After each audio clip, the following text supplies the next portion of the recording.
Welcome guys, week 2, basic baking. All right, I'm Chef Kennedy from last week. What we should have collected today, you should have ready, is the journal from the work we did last week, week 1. Remember that the template, you all found the template in the learning path? Yes. All right, no problems with it, you downloaded it, it was friendly? Okay. What we're gonna do today, all right, week 2. So we're getting into different topics and different techniques. Remember what we said last week. Recipes are insignificant if you don't know the technique. You can walk around with recipe books. If you don't master the technique, you're at risk of not being able to produce those recipes. Yes. Make sense? All right, so this week, we're going to visit one of the family of quick breads. I'm going to talk about the biscuit mixing method. All right? I'm going to talk about the safeties and sanitation that accompanies that so that the product is safe and we are not injured. Okay? What is your experience with biscuits? Biscuits and gravy. Biscuits and gravy. Butter with Breakfast for jam. dinner. Butter with jam? Butter and jam. Chicken? Almost like chicken and waffles, chicken and biscuits. Sure. What else would you serve with biscuits? Kind of like an English Yeah. McMuffin. Breakfast like sandwiches. egg sandwiches, yeah. Absolutely. How many of you like scones? Oh, I love scones. They're my favorite. What if I told you that's them? I didn't know. Scone is a disguised kind of biscuit. You'll master the Tastier. technique, huh? Said it's just tastier. Depends on your perspective, but definitely possibly. Scones are in the family of biscuits. I feel like they're not as flaky though. I mean, Depends. It comes down to the technique, and we're going to talk about that today. You master the technique, and you'll see how it branches off into different products. Okay? Real quick, this way you're observant if you want to take notes. Homework for week 3, journal. So you want your key terms, all right? And you definitely want to be taking photographs, all right? So you can put those into your journal. Just like last week, lecture, and I got the lecture notes ready if you want to make additional comments. Quizzes are going, in all fairness, are going to be developed based on the lecture notes, Okay. okay? Everything dovetails into the next. Okay, so just for your familiarity, yes, last week we met for the first time. That's definitely me. Okay, those are my letters, and this is day 1 of week 2. Like I said in the pre-introduction, we're going to talk about station setup, all right? You guys learned about mise en place. What is mise en place? To put everything in place. Absolutely. Why? To make the flow of the food faster, easier. So you won't have Very to good. go back and forth. Say it again. So you won't have to go back and forth. To the fridge, Yeah. to the oven, to the storeroom. To anywhere. Absolutely. Mainly the fridge, because you want Right. to keep everything organized where you have it. Right, but bring it back to sanitation. How many times could a recipe have something that's time temperature sensitive in its mise en place? Right, you're gonna have your cold stuff properly wrapped, tagged in the fridge, 40 or below.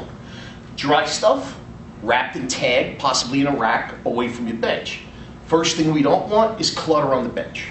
Get clutter on the bench, you have spillage, you have cross-contamination, people get frustrated, and it just has a way of snowballing.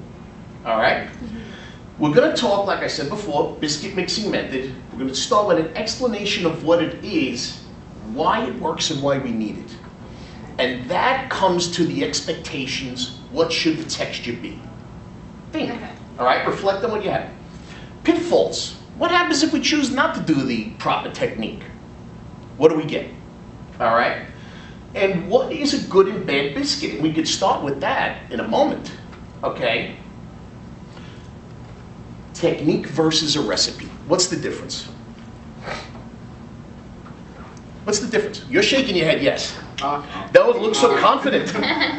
Technique is mainly the way how you form on how to make the biscuit itself. You're talking hand skills? Yes, hand skills. That's certainly a part of technique, yes. Well, and a recipe can only tell you so much.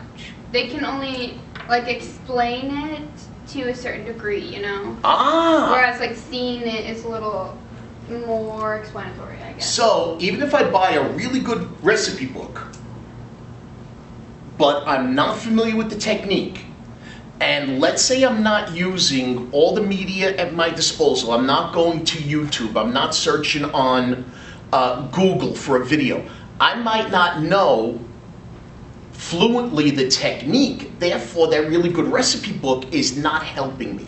Is that what you're trying to say? Yes. Nice. You're absolutely correct.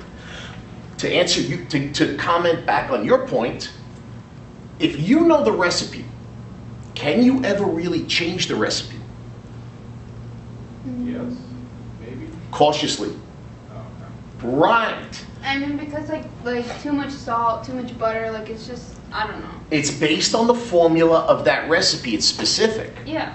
However, if you know the technique, at that point, you're going to understand the percentages of the ingredients within the formula. All right? At that point, you could start exchanging and making the formula your own. Okay. okay. Sure. At that point, you could pick up any recipe book. You're going to be pretty fluent with the technique. Make sense? Yes. Right. Okay, so which is better? Can't have one without the other. Yeah. Yeah. Because if you don't know what you're doing, then like obviously the recipe doesn't mean anything. But if you don't have a recipe, then like the technique doesn't really mean Right. So even somebody who's really good, do they still have to carefully measure everything out? Yes. Right. It's not like cooking. We can't freehand. Okay? But let's say you're not that good, but you're following the recipe. If you know the technique, do you increase your chances of being successful?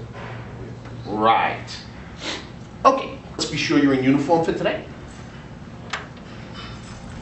Like, Here in front of you. Okay, guys. Safety shoes. You got your aprons on you or with you in your kit? Yeah, they're in the kit. Perfect. Got your chapeau. You got your hat. yes, sure. Excellent. Have a seat. Okay. Clean shaven? Yes, sir. Nice. Okay. As soon as we get in there, grab a sanding bucket. Assume your workstation is dirty.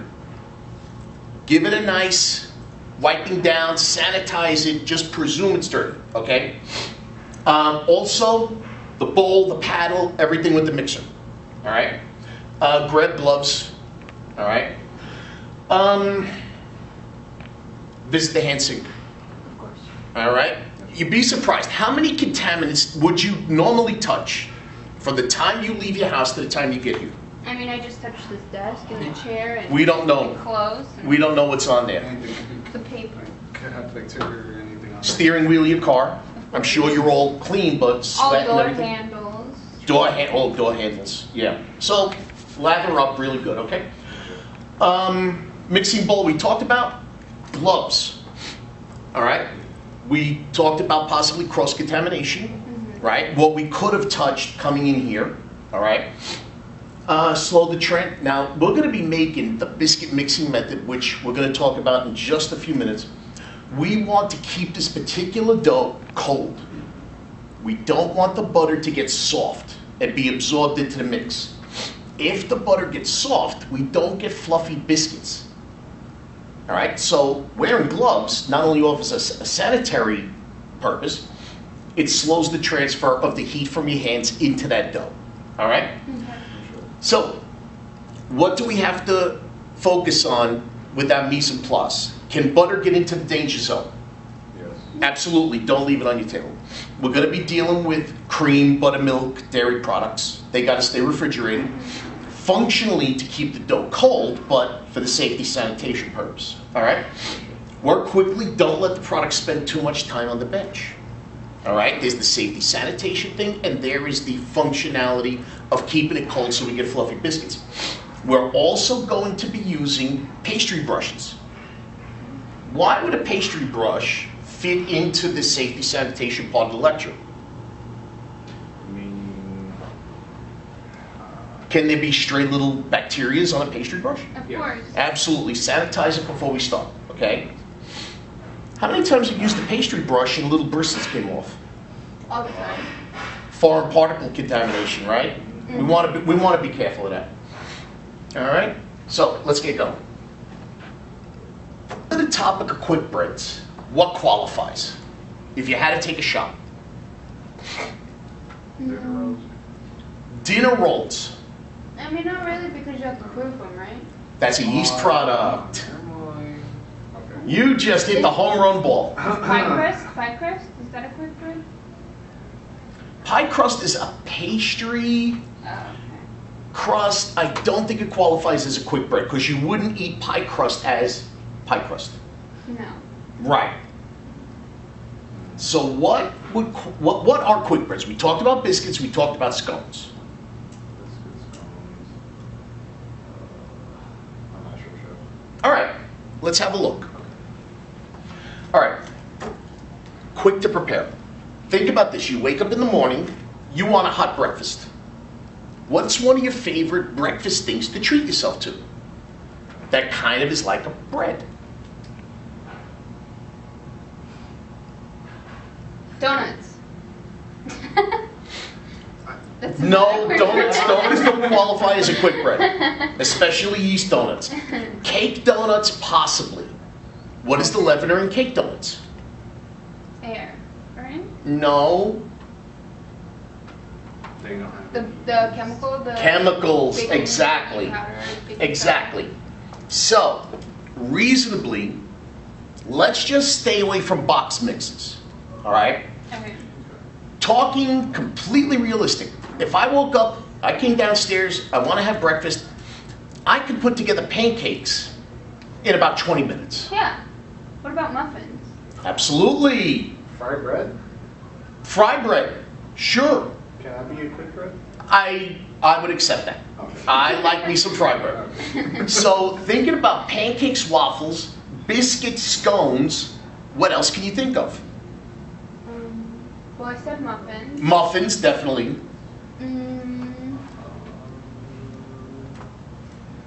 I mean, anything that's like loaf, you know, but you don't have to rice it, No.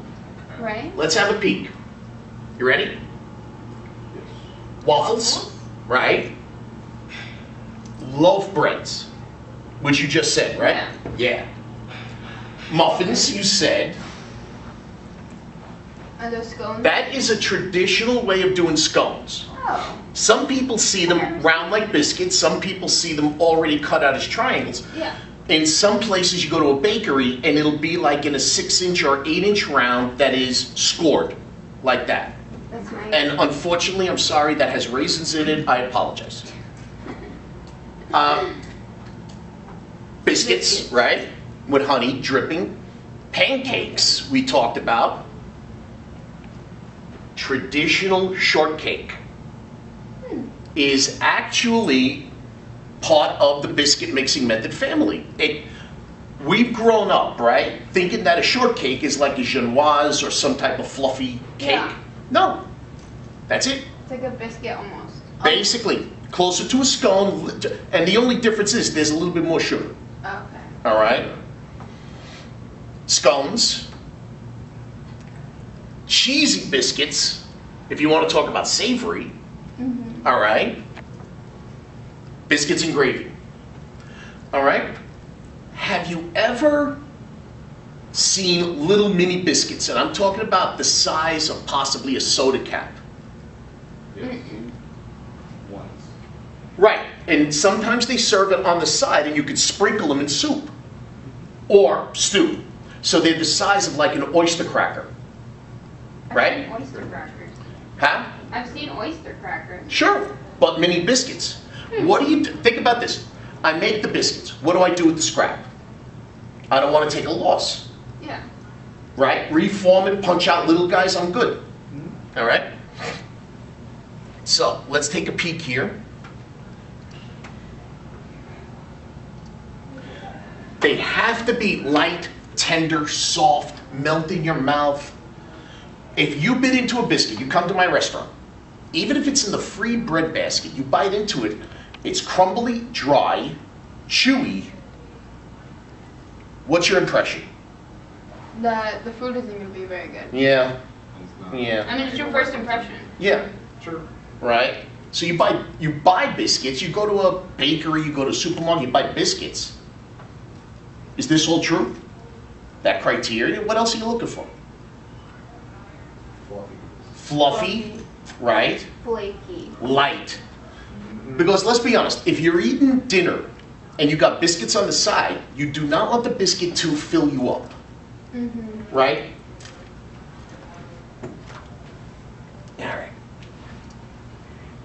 All right. So let's talk about cutting in, part of the biscuit mixing method technique. Why does the biscuit mixing method work? Right? Did you ever see this? And some of us, our grandmas had a little tool ring and you press down to a mix with it, or they use forks. Yeah, the forks. Exactly. Cutting in, that was the term. So you would see people with this dry mix in the bowl and they're using forks or knives to cut. The objective is to, in a dry mix, you coat the gluten strands with the shortening. In this case, butter. And what happens?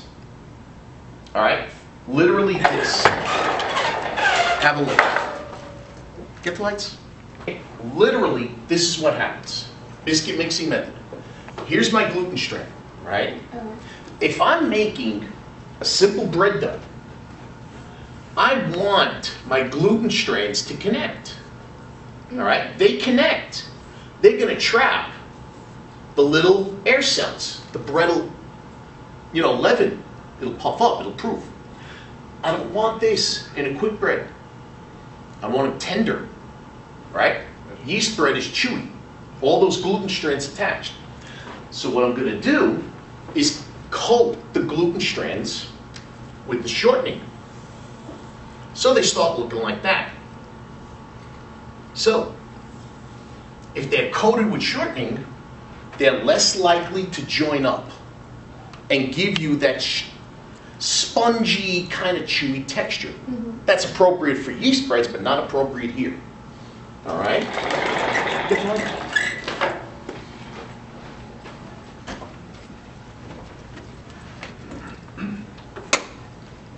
All right. So, keeping the gluten strand short, and that's literally how shortening gets its name. All right, keeping the gluten strand short.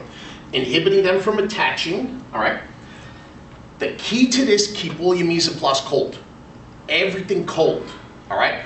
Glove up. If you have warm hands, put on a second set of gloves, all right? Dry ingredients are cut in with the butter, all right? We have two ways of making biscuits and scones. Flaky. If I say flaky, you're automatically thinking pea or bean-sized chunks of butter left in the mix. All right? Mealy, all of the butter is equally and evenly cut in until none of it remains. Now what you're gonna see, all right, and it's gonna be mealy, what we're gonna do today. We're gonna make a flaky biscuit, but when I take this off the mixer and I show you the powder that's left, you're gonna say, wow, the granules of butter swelled. It looks like the size of cornmeal now. And you're gonna be absolutely correct with that assessment. All right? Now, here's the recipe, and it's in your handout.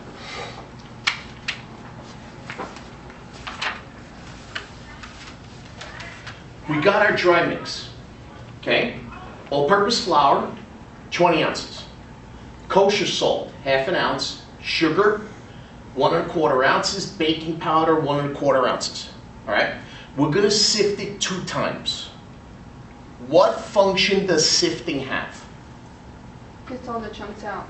Absolutely, busts up clumps. Another function, there's one more. Probably I guess, well, not poofiness, but no. It lightens it, makes it fluffy. Yes, there you go. That's a great guess. Mixes them all together. You're right, it starts the mixing process. You're absolutely correct. Look at it this way. It's a technique that you would use when you want to make a cake. We don't want to overly mix it, right? So if we sift it, aren't those dry ingredients pre-mixed? Yeah. Right, it's going to require less mixing on the back end. Now, watch this. To make a good fluffy biscuit, 4 ounces, all right, of butter cubed to the size of a raisin, absolutely cold.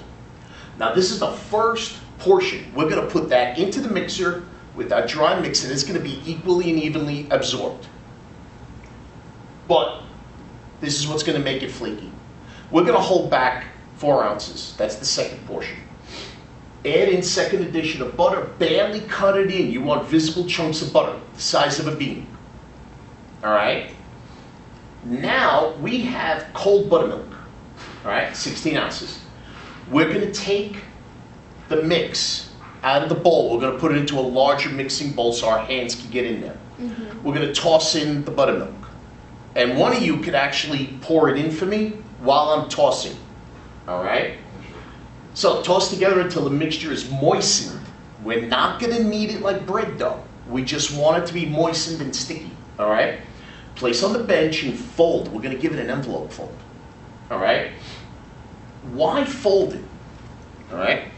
There's a belief that if you make biscuits, scones, or something like that, and you fold them, that when they rise in the oven, they'll come up straighter, okay? So we're gonna use a cutter, cut your biscuits, put them on a parchment-lined sheet pan. We're gonna put them in at 400, 425. All right? Golden brown. Now, what do you think a biscuit costs? Per biscuit, No. Oh, never mind now. for the batch. Wait. Uh, Probably 8. $8? $8? Depending on the size, possibly. Sure. All right, now, if you were gonna have your restaurant, would you give out free bread? Possibly biscuits? Yes. Right. It's not gonna generate revenue. All right? You're gonna put them in the bread basket on the table, right? So based on our recipe and currently what we're buying, with our vendors, these are our prices. All right? So what is our most expensive ingredient? butter. The butter. Yeah. So that recipe is going to cost us $2.45, right? Going to give us 2 dozen biscuits, all right? Which are going to be pretty big, which comes out to, what do we have there? 11 cents a biscuit? Not bad, right? That's attractive. Now, this is where it gets, into the part of management where you're the chef. You want to maintain a low cost. You're going to put them out as table bread. You're going to budget 45 minutes for an entry-level employee, possibly making the ballpark of $12 an hour, to make the biscuits. All right? So you could rationally absorb about $9 worth of labor into that batch. So your free bread basket now, 6 biscuits is up to $3.60. All right? So do you start getting a little bit worried when your customers start asking for more bread? Yeah, right. So what's the key? You're the chef. How do you do this and make it work? What's the biggest variable here? Labor. Right. You want this person to be really quick. You want them to start it, get it done. So if you could get the labor down to 30 minutes and the biscuits are beautiful, you shaved almost 30% off the price, off the cost. Right? True. All right. Freshness and holding. Problem with quick breads, and you've seen this in your own house. How many of you have made pancakes? You made too much. You left them on a plate on the counter for a snack later. What are they like later? They're like rubbery almost. Right. More chewy. It's all cold. Well, Of course yeah. they're cold. Oh, yeah. But, Still. all right, imagine this. Let's just say you were inspired, you were hungry, you put it in the microwave real quick. Are they light and fluffy still? Of course not. No. And if you spend the money and you buy some nice fresh muffins, how long are they good for? A day? Maybe. Maybe. All right? Quicker for quick breads. All right? especially the biscuits and scones. Quicker they go stale, all right? So if you're doing a restaurant, you want people to have biscuits in the bread basket. You want to almost bake them up every hour or every 2 hours, all right? Do not keep well, they stale quickly when hot held. So imagine taking beautiful fresh biscuits and you put them into a bread warming tray or a warming drawer. All the moisture in there is just going to evaporate out and you're going to be left with a stale, crumbly biscuit, which is going to remind you of, you said before, pie dough. All right? They're freshest when the kitchen can bake a batch every hour. The dough, now watch this, if you need to do mise en place. The dough can be made, shapes cut out, then wrapped securely and refrigerated up to 2-3 days. So if I have a person busting this out, doing sheet pan after sheet pan, putting them into the fridge, can a kitchen pull them out every hour and bake them as needed for the front of the house? Yes. Right, and that's how you make it work. Now, if you had to talk about quality standards, it's your bakery, it's your kitchen, your pastry shop. How do you assess a biscuit? Like you said, the moisture content? All right, so it's got to be moist on the inside. Can't be dry, can't be like pie dough. Matt, you said it before. The fluffiness? Fluffiness, it's got to be light. All right, what else? I guess like Is it hard? Is it dense? Is it like hard, like if you flick it? Hard like a hockey puck? Yeah. Well, it shouldn't be. Like fluffy, I think would be the opposite of hard and dense. Right? What about the color? You eat first with your eyes. What about the color? golden brown. Golden brown. Yeah. And people have varying opinions of what golden brown is. All right? That could be totally up to the house. All right? So, consistent in size and shape. So when they come out, the first one has to look the same as the last. Same roundness, same thickness, same height, same color, okay? We talked about golden color, fluffy, light, tender, buttery. Nobody said buttery. True. Have you ever had a biscuit that was made with a butter substitute, margarine or something like that? I'm sure I have. Yeah, and how would you know? As soon as I tell you, you'll recognize it. If you took your tongue and rubbed it against the upper palate of your mouth, it'll feel waxy. Really? That makes sense. Dead serious. All right, butter doesn't coat your mouth. Butter substitutes do. So next time you have a biscuit, even a croissant or a rich yeast pastry, scones, do that little test. And butter will not coat your mouth like that. All right? You gotta have a balance of salty sweet. All right, look at it this way. If I'm doing roast beef, herb biscuits on the side, garlic biscuits on the side. Right. Okay, so creativity is in your hands. Okay? How about that one? Can't just think. Can't just one. Yeah. They should be light. All right, and they should be enjoyable. All right? So let's just review, and this is some of the things you said, and we mentioned in the, with the images. We talked about bread basket, right? Table bread, biscuits and gravy, a roast beef and a ham, slider trio on house-made biscuits. What would you put as a price for that? You said trio, correct? Trio. Okay. Like $15. Ooh. All right, I don't want to scare you away. I was hoping for about 12. I was gonna say 10. Well, All right, so we met in the depends middle. on if you're ham and turkey and all. Premium, yeah, good Yeah. quality. Slow roasted. Yes. All right. Now, sweet. In the sweet family, we've got scones, shortcakes, which was enlightening, right? You didn't know that this was, right? I take my old stuff, I make bread pudding. All right, you don't throw them away. This is, when you start making the sweet application of the biscuit mixing method, I end up with cobbler topping. Have you ever seen a cobbler? Yeah. All right. Why do they call it cobbler? It looks like a cobblestone street. That Now, would- some people make a very liquid kind of quick bread and pour it on. Traditionally, it's little mini biscuits, just placed on top, put it in, it bubbles, the biscuits bake, and that's it. Cobbler. All right?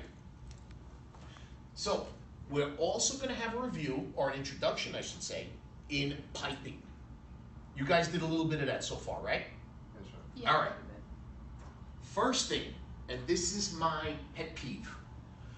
My first job, I had to clean up after the bakers. They had no, by the end of the day, their pastry bags were all gunky and slimy. I love a clean pastry bag. I don't like glass on the table.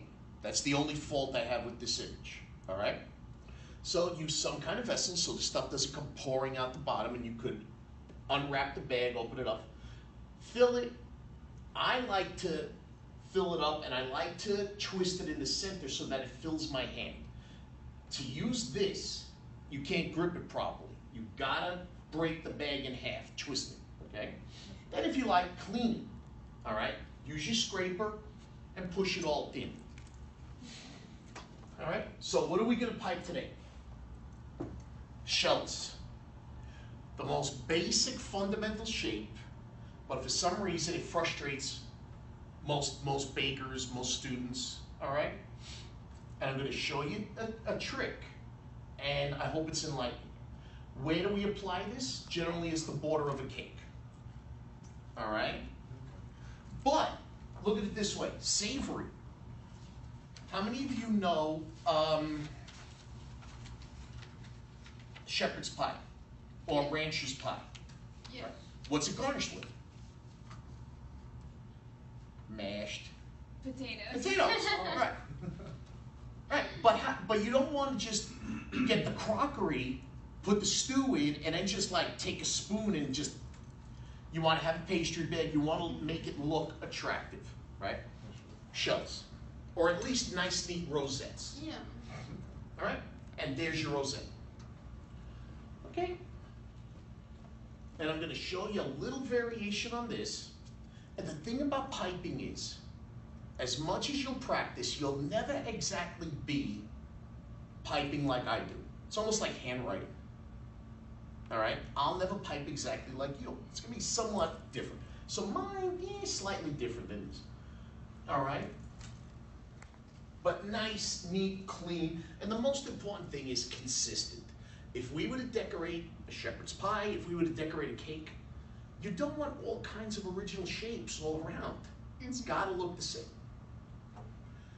A reverse. And when I show you the rosette, and then we grow it into a reverse, you're going to realize, complicated as that looks, it's a rosette with a tail. That's it. Okay? Then we're going to do one shape, which combines a shell and a reverse, which is your fleur-de-lis. That's beautiful.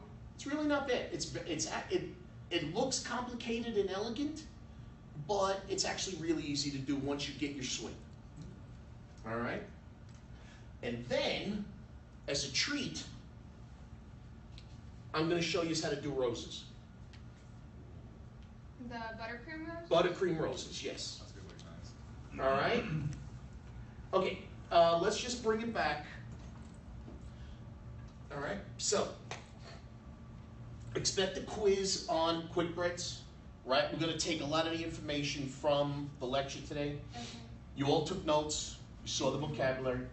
Next week, bring in your recipe cards for the French baguette, all right? We're going to go to SUAS, all right, the black book. The terms we're going to be doing next week is lean dough, single stage mixing method, and fermentation. All right, you all got that? Yes. Yeah, sure. All right. All right, ready? All right, guys, we're going to head into the bake shop, and I'm going to do the demo. Wipe it down your bench. Get your sani bucket under your station. This, okay, was washed and sanitized. And before you got here, I just pulled it out now. This was in the freezer. Okay. All right. Why do you want to chill these things down? What is your enemy during the mixing process? Heat. That's certainly an enemy, bacteria, sure, but why would I put it in the freezer? You're not, unless there's something nasty on there, we're not gonna get a flora to grow on stainless steel. So yes, I cleaned it, I sanitized it, but I put it in the freezer. Because You said heat, Yeah. and you have the right answer, but why? Because while you're paddling it or whatever you're mixing with it, it'll, you know, the paddle. Like you got a canoe, yeah. Anyways, it'll like, it creates friction. Friction, Heat. bingo, bingo. All right, let me just get to these, and we'll get busy.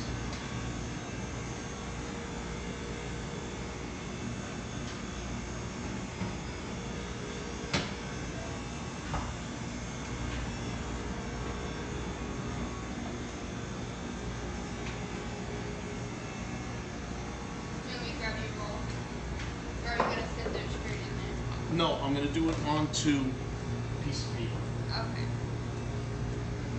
All right. So.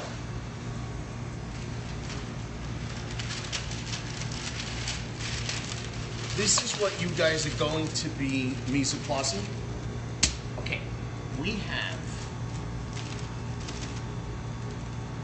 2 pounds, 8 ounces of all-purpose flour. Actually, yeah, could you give me one? A big one or Medium. Perfect. sweet straight out? Excellent.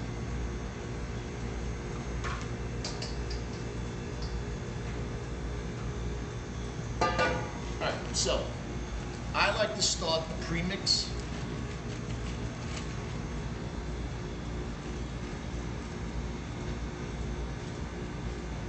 We have 3/4 of an ounce of salt, 2 ounces of sugar, and the leavener is always chemical, no yeast. So I got 2.5 ounces baking powder. That's a lot, don't you think? It is. It is. But the recipe works. Alright, so I'm just gonna give this a quick toss.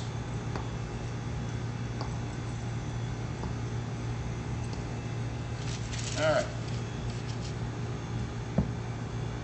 Get yourself a little bit of parchment paper. All you want to do is like this. Sift it. See the lumps?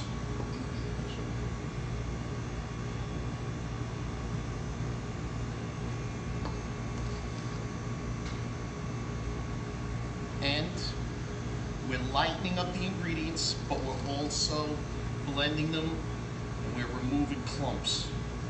And generally, unless it's really, really humid, you usually won't have a problem.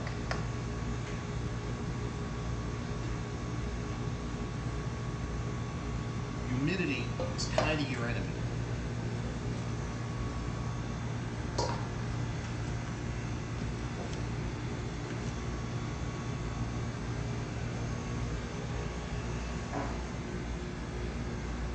All right, so one shot. This is going in right here. I double papered it so you won't have an unexpected and unfortunate rip.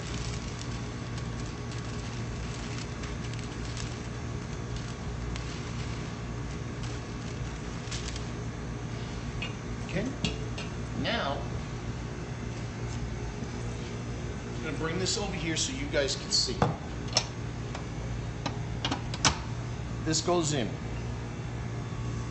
Up, lock it in, lock these guys down, and I'm gonna break into the butter.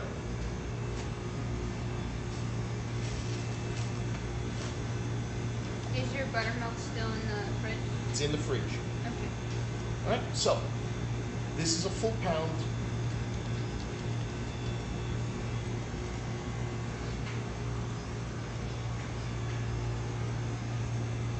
Hang on. Put this in the freezer. Keep it cold. All right, this goes right into here. First speed only. Okay, we're gonna give it about 4 minutes. It's gonna get a little dusty, but that's okay.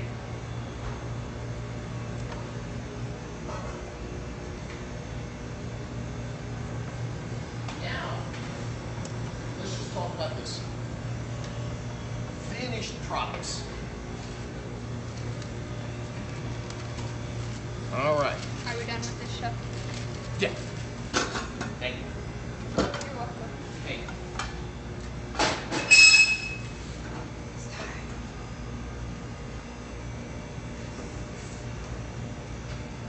We're going to talk about the different washes. All right, so I use 2 different things, well, actually 3 different things here. Right here, milk. Traditional biscuit wash gives you a little bit of caramelization on the top, nothing bad. This is an egg wash. You may or may not like it, it's entirely up to you.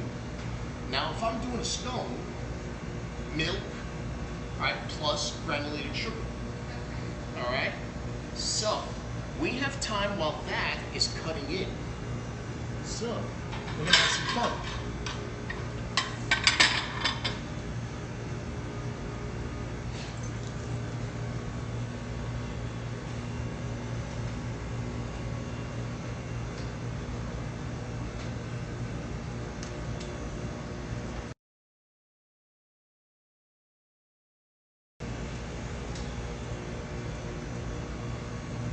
Strawberry. Right.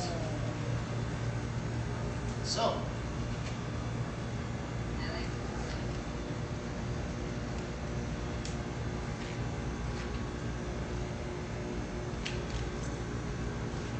so who's a little bit hungry? me. I'm starving. Starving. Starving is good. All right. Starving is good. Here, try one. You took that. You want to do it? I would have cut it in half. Okay. Not a problem. I whipped this heavy cream before you guys got here.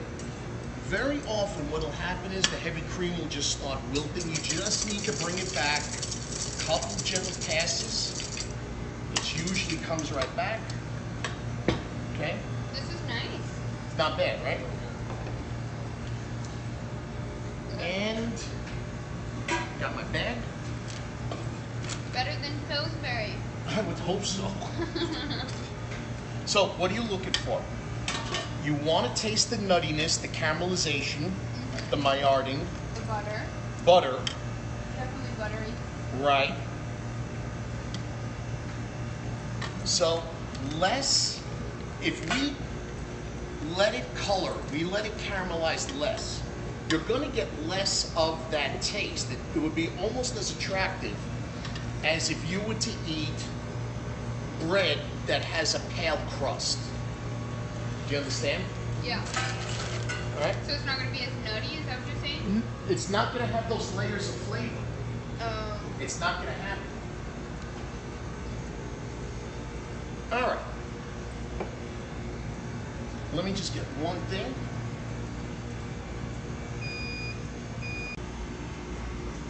All right. Let's check this. What are we looking for?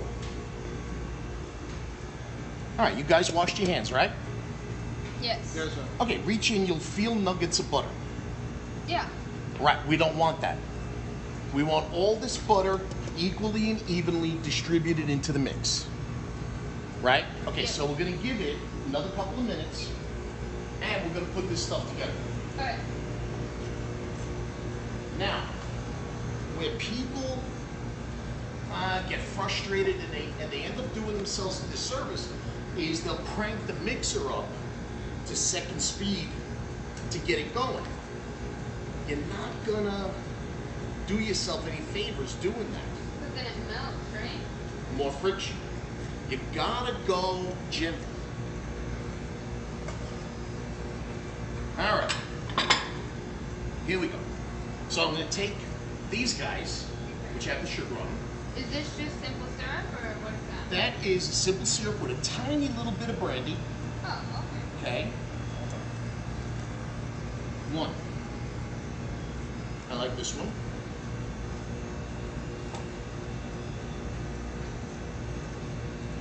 Okay. Just a tiny little bit.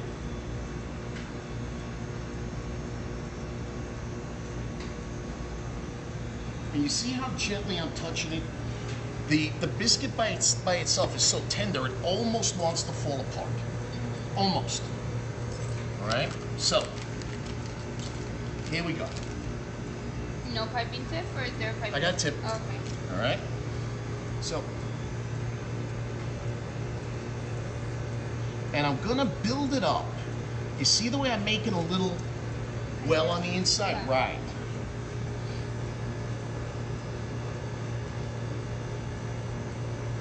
There you go. Take a couple of my strawberries, and I had these tossed with a little bit of sugar. Okay. I don't put much more than that because I want you to taste the freshness. Okay. All right? And we can fit just a tiny little guy more. And there you go. Now, I take the corresponding top Brush it. very gently and nice and easy. You got your choice. You could put it like this, and there's nothing wrong with that. Okay? The other way to do it,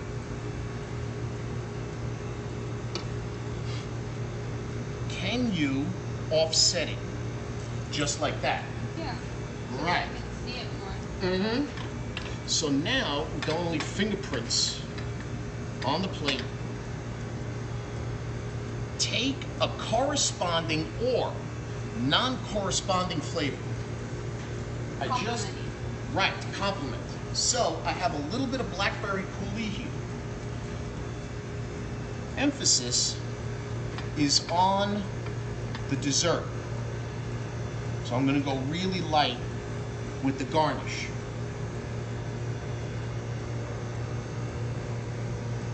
That looks nice. Okay? So, something really, really simple. But, where is the emphasis? On the dessert. Right. But I want you to taste everything. I don't want one flavor to clobber the others.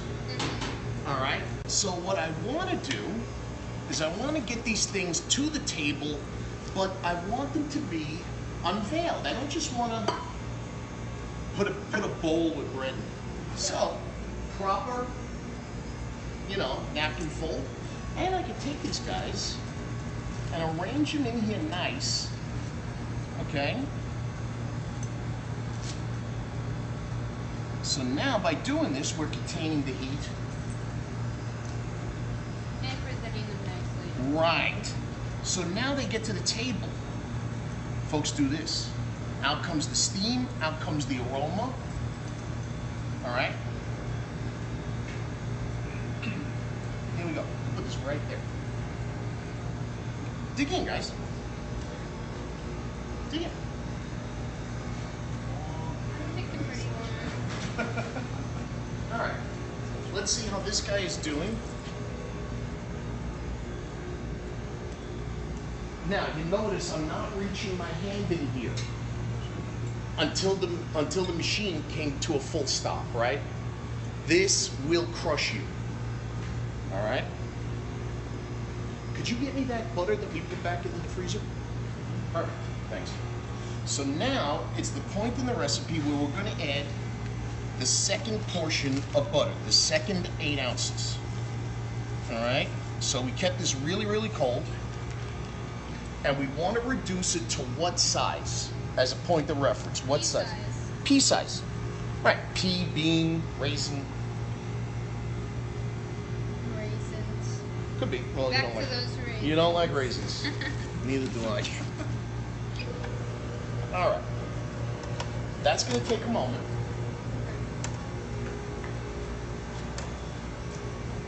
All right. This is tasty.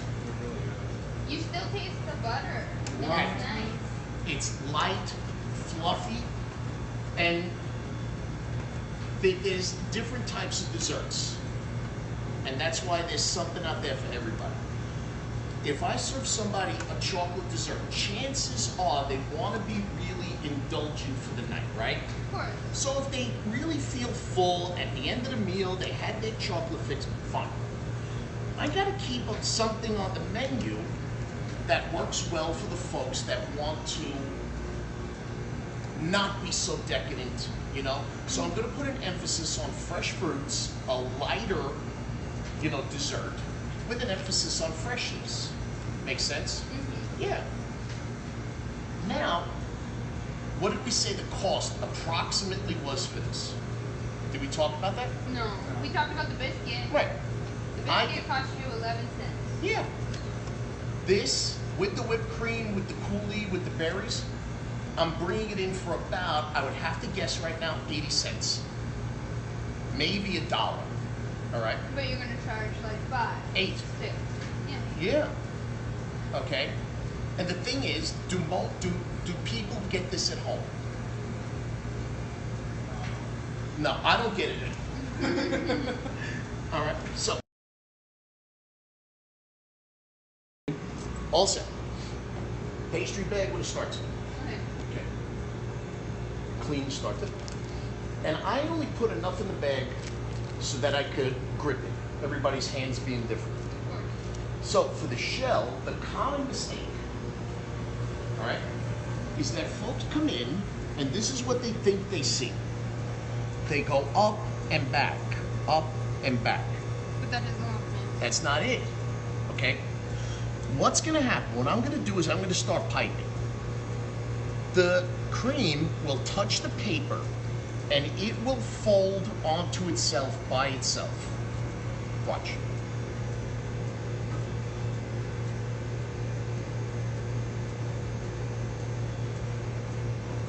You see? You're lifting it up just teeny tiny Just a bit. tiny bit, right? So what people think I'm doing is this. I'm not doing that. It's kind of an illusion. I'm here, but you see the way it just folded itself? Yeah. Right.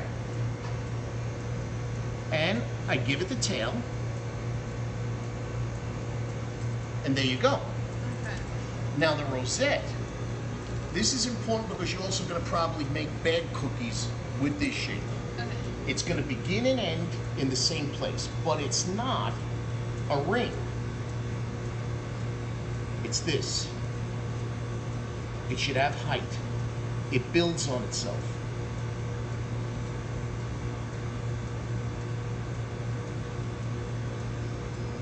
Okay. All right? So if these were cookies and I put them in the oven, they're virtually identical if I pipe this around the cake. Yeah. All right? Now the reverse. This is what people think they see. We have to take the rosette that has height and then give it a tail. Okay. All right? Because this one's kind of flat. So watch, we're going to do this. Okay. All right? Okay. And then when we get fancy,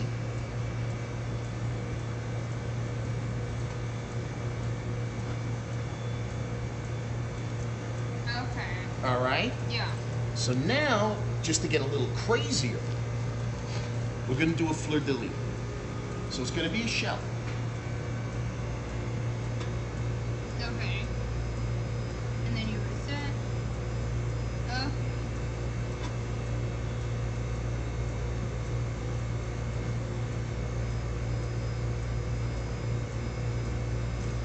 That looks nice. Now, this is what everybody likes to see.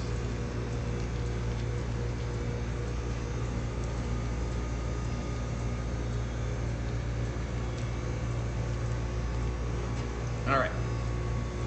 Let me just check this real quick. We're good. I'm going to leave this off. Okay. Home by turning this like that, straight in. All right? Okay. Anything builds up, get it off.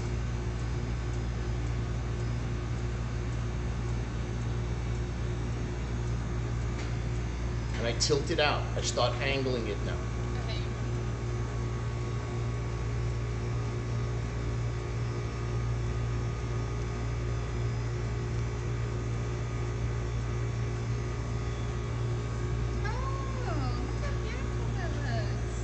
nice. Thank you.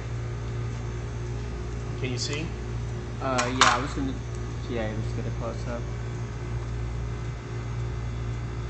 Alright. Cool. All right, so we'll do one more. Rolling. All right, so let's get this off the machine. And I'm gonna take it to the bench. We have nice bean-sized chunks in here.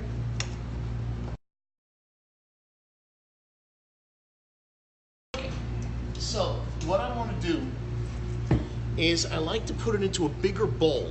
It gives me visibility and it allows me to work. Okay. Okay? So this goes in here. You've got to see what you're doing. If it's in a deep bowl like this, the chances of having raw, unmixed product in the bottom increases. Okay. Okay, you want to come right next to me? Yeah.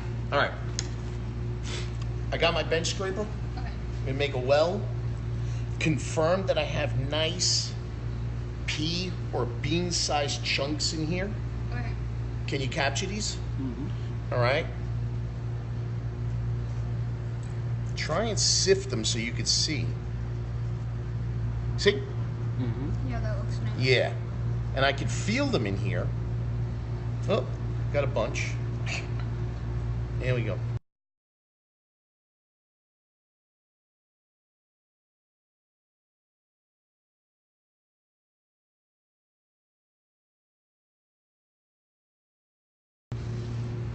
Okay.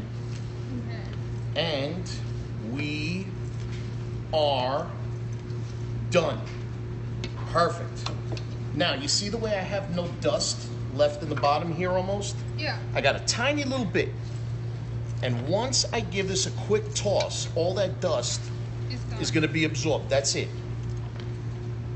There is nothing. So you might be concerned that this looks chunky. Yeah. No. All right, you're going to see it come together in about the next minute. Okay. All right, I'm going to clean this guy up. You want me to take it to the dish pit? Yeah, put it on the bench right there. Okay. But stay and watch. Okay. Otherwise, you're going to miss the good part. We worked really hard. We don't want to not be here for the good stuff. All right. I need it. Okay, flour the bench. Okay. Now, we're going to take this and, okay, I'm going to kind of pack it so it's kind of easy to handle. Okay. All right, and out it comes. Okay, and I'm gonna get it all. Okay, this you can put right under my bench. I got a bus tub under there. Okay. So now, clean this off because I got really good stuff on here. I'm just gonna leave this here. I'm gonna use it in a moment. All right. So now, what do? I like using the rolling pin. Some folks like to do it with their hands. Either one is good. All right, so like I said, we're gonna roll this out. We're gonna give it a couple of folds, which helps it rise evenly. Okay, so now I take my bench scraper and I'm gonna bring it in. 1, 2, What did you call that? bench scraper, No, envelope fold. the envelope. Right. Okay. Okay, and I'm gonna do the same thing straight up and down. 1, 2.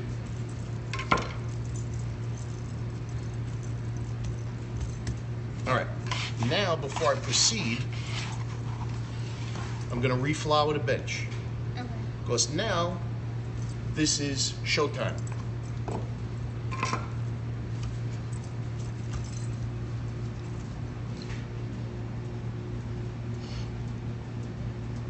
Now, the thing is, you want to be economical with using the rolling pin. Every time we pass the rolling pin, do we stimulate gluten? Of course. Yes, absolutely. 1 second. Okay. All right. We want them to be the same. They will grow in the oven. So what you see here is not really indicative of what's going to come out. Is it gonna grow like probably double? Might.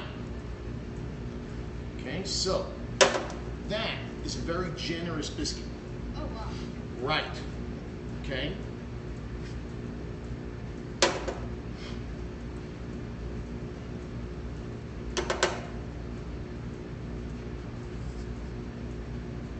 All right, you want to try? Sure. There you go. Every now and then, dip it into the flour so it doesn't stick. It's cold. Yes.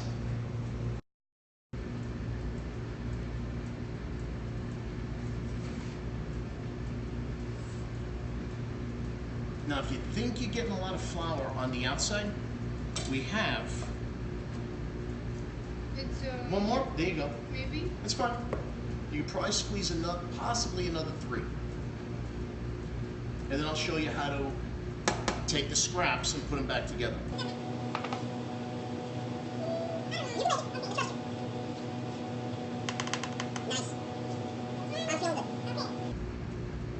Has a little hole in it. You're good.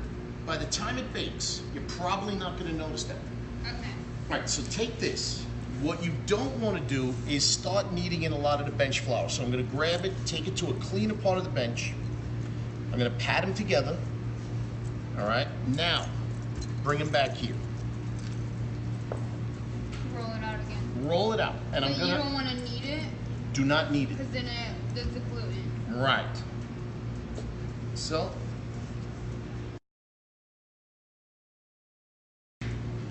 Now, unfortunately, are these biscuits not going to be the same shape as the other ones? Probably. They've been handled more. Mm-hmm. Okay?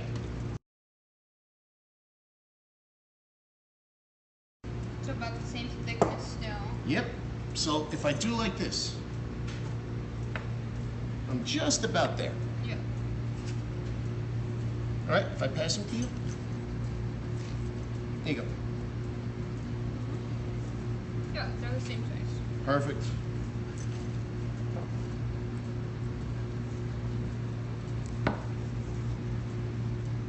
Assembly line.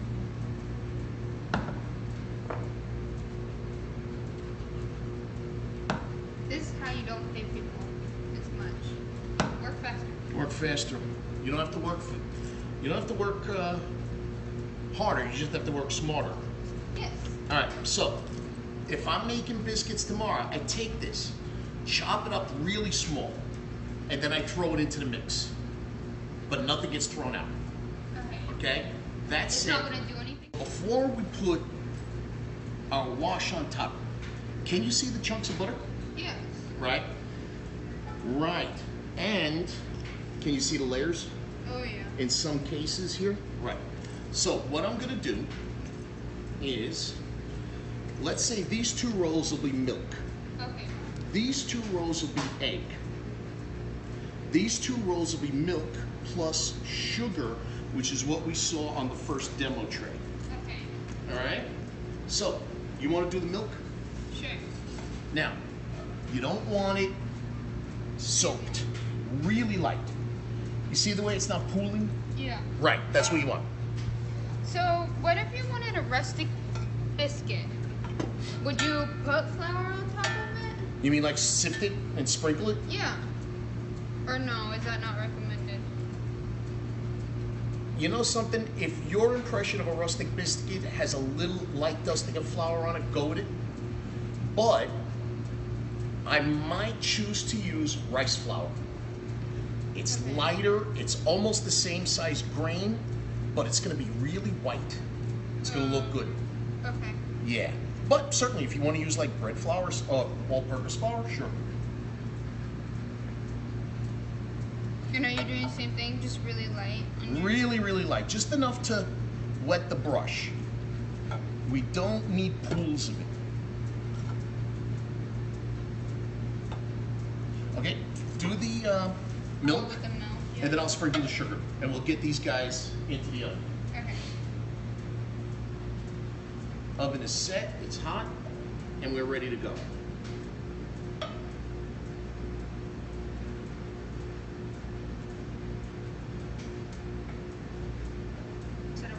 Absolutely, you're doing fine. It's better to have less at this stage than to have too much. Okay. So just a tiny bit, the tiniest sprinkling.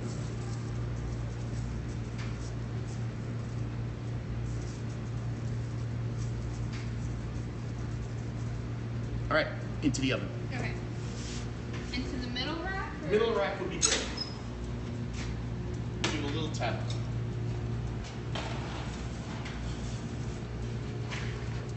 Bingo. How long? Set it at 10 and then we'll give them a spin. Okay. The rough part is over. All right, so these just came out of the oven. They seem to be done, so what I do is I'll literally take one, pull it apart, and there it is. This is beautiful. Wait, one. Not doughy, not wet, and it's certainly not dry. Okay, so now we're gonna give these a taste test. Pick one. I want that one. You want that one? All right, you want me to give you a cut? Yes. All right. Now, this, I'm not even putting any weight on that knife. All right? So, Alright.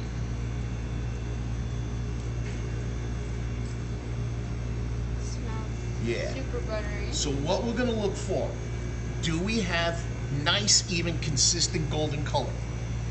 Yeah, for the Yeah. most part. Now, I don't know if you can pick this up on the video. The egg is all right.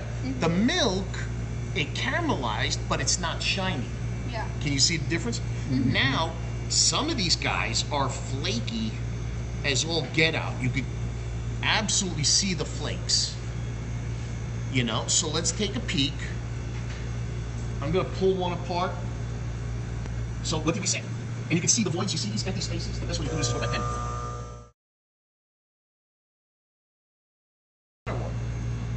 That's part of the key to the flakiness. That makes sense. Yeah. All right. So, now, literally go like that. Is it light? Oh yeah. Right. Okay. So you can see the kind of chartreuse golden color. That's the ingredients, especially the butter. And no, I didn't sneak an egg yolk in there. All right. You could smell it.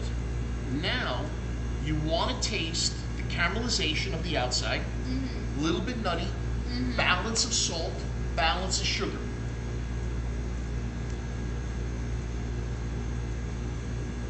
Falls apart in my mouth. Of course.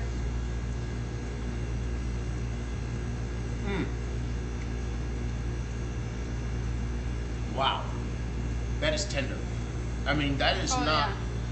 You don't get biscuits like this outside of that little roll. You just like look at it. It's just like layers.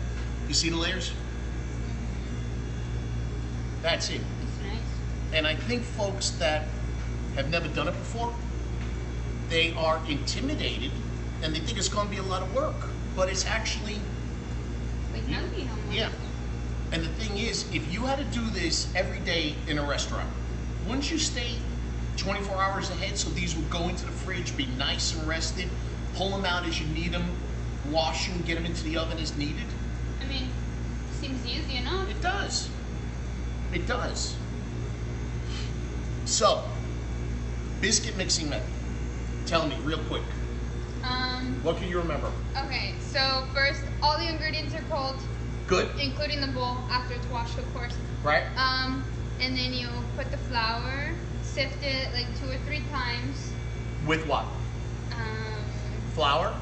The flour, the chemical Leavener. salt- yeah, the chemical Right. leavener, the salt, Right? and the sugar. Bingo! And then you take half of the butter Right, and you put it into the mixer right? and you do it until you can't feel the chunks anymore. Cut it in, right, dry Yeah. mix. And then you obviously your other half is in the fridge while it's mixing. Right. And you take that other half and you put it in, and then you mix it until they're pea size. Oh, And bless then, you, girl. And then once they're pea size, then you put them into a bigger bowl so that you can Right. see what you're doing. and then you add your buttermilk or heavy cream, whatever it is. Right. And if you saw what I was doing, would you want to do it all by yourself, or would you like to have somebody there conveniently to pour for you? I mean, it's convenient, but Right. I mean, you could do it if you needed to. Right, no doubt. No But doubt. yeah, and then you just mix it until it's moist, and then you roll it out. Pat it, fold it, roll it out. Right. And you've got to be conscious of how much agitation that rolling pin is giving it, because the rolling pin does stimulate the gluten. Mm-hmm. Yeah. And we kept everything cold, Yes. kept ourselves gloved, bench was sanitized, bowl and paddle was sanitized, and nothing got into the temperature danger zone. These guys did not linger after they were made. They went Straight from in. the bench to the oven. Yep. And the demos, they went from the fridge to the pan to the oven. So there was no temperature danger zone lingering. Great job. I think you did good. Thank you, folks.